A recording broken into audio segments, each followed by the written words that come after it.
Oh yeah, I'm the lawn gnome. I still do these videos.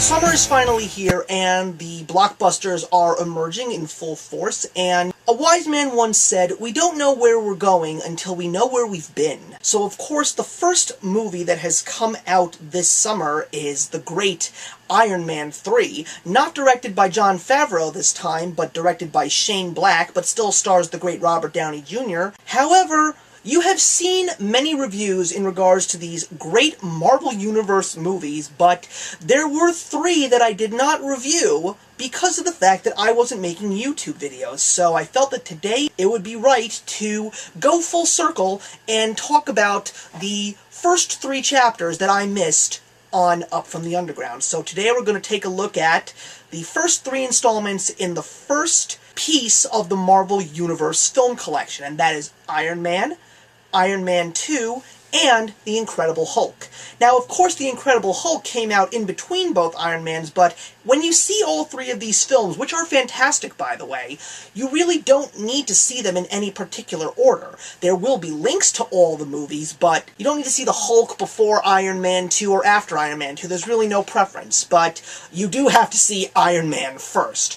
Iron Man is a fantastic movie. It's the movie that brought Robert Downey Jr. back into the limelight as not a crazy, drunken fool, but as a fantastic and prestigious actor. Throw in Gwyneth Paltrow, and Terrence Howard, and of course the great Jeff Bridges, and you have a fantastic, well done, done right, based around the comic books in the Marvel world, Iron Man film.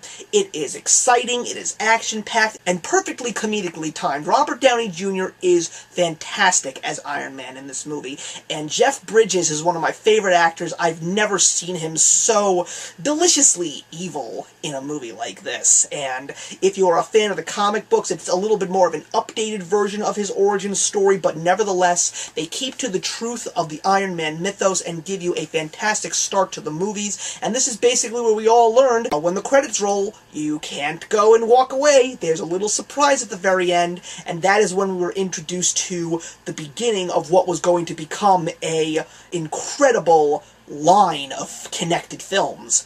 And then, of course, we'll go on to Iron Man 2, which is really not as great as Iron Man 1. It's fun, and it's exciting, but the problem is it's extremely fast-paced, and it's going every which way. It's all over the place. That's basically Iron Man 2. But in the end, it comes together and really gives you a nice little ending. Terrence Howard, unfortunately, is no longer there. He was replaced with Don Cheadle, who is by no means a bad choice to recast. And one of the things that we learned was, in the Marvel films, this was the first of the many changing of the guards, as you will, when it comes to, unfortunately, replacing actors for certain roles. Mickey Rourke is really good in this movie, and Sam Rockwell is probably the best, and he just creates this villain, Justin Hammer, that just makes you want to punch him in the face. Like, he's just so annoying, but he does it so well. Then we'll go on to the Louis Leterrier-directed The Incredible Hulk. Let's forget that the Ang Lee Hulk starring Eric Bana and Nick Nolte ever existed, shall we? Edward Norton as Bruce Banner was fantastic.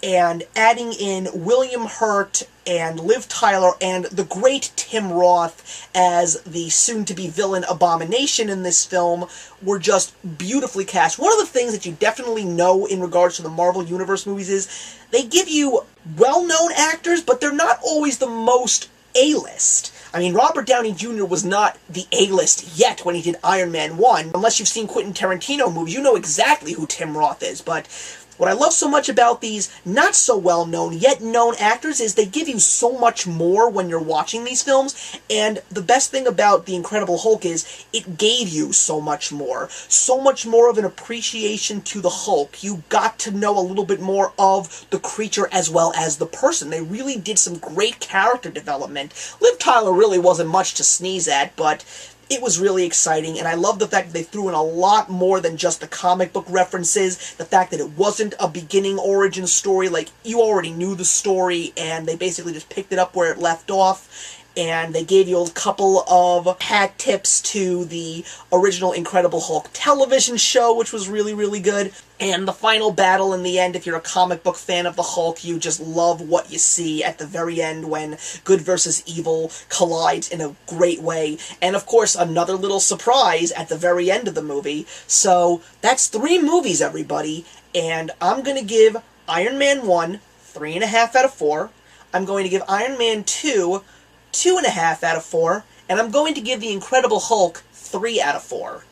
So that's it, everybody. I hope you liked this lengthy flashback. Enjoy Iron Man 3 in the theaters. So the question that I want to leave with you is in regards to the Hulk, because even though he's only had one of his movies, and he had a great role in the Avengers, Mark Ruffalo has taken Edward Norton's slot. It was a little bit of a pain to see, but Mark Ruffalo did a great job. Do you think that if Mark Ruffalo was originally The Incredible Hulk, do you think The Incredible Hulk would have been a very different movie? And are you excited to see exactly where the Hulk is going to be in the sequel to The Avengers, and possibly, finally, some future Hulk films? So I am the Lawn Gnome, and remember that actions speak louder than words.